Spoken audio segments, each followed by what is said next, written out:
Morning guys, Gary Day3 Customs. So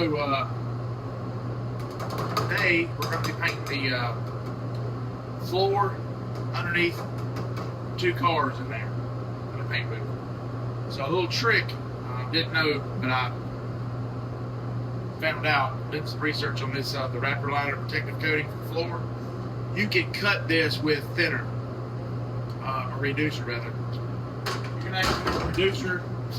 So what I do is, and you can spray it through a regular gun, so you don't need the guns that they come with. You can take that and put your hardener in it, pour it in a regular can, and you can see that made a half a gallon. So now we're going to make a gallon sprayable, so you can actually get 2 gallons out of 1 kit if you reduce it. So you pour reducer in it, you reduce it down, and you can spray it through a regular primer gun. I would suggest a 2.0 tip.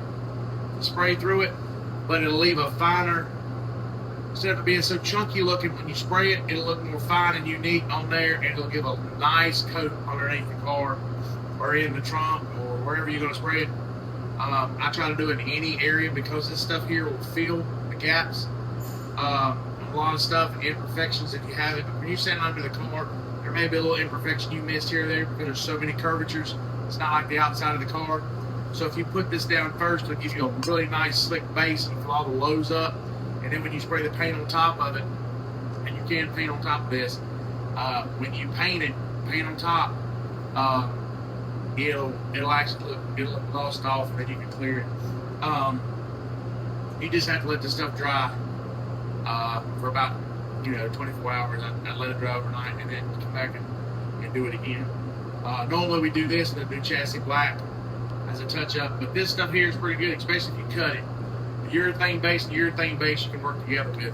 So, but guys, yeah, we do this all the time, and it works out. It works out really nice. It makes a nice, clean job and stuff. But that's a fact that you can actually cut that and spray it through a regular primer gun.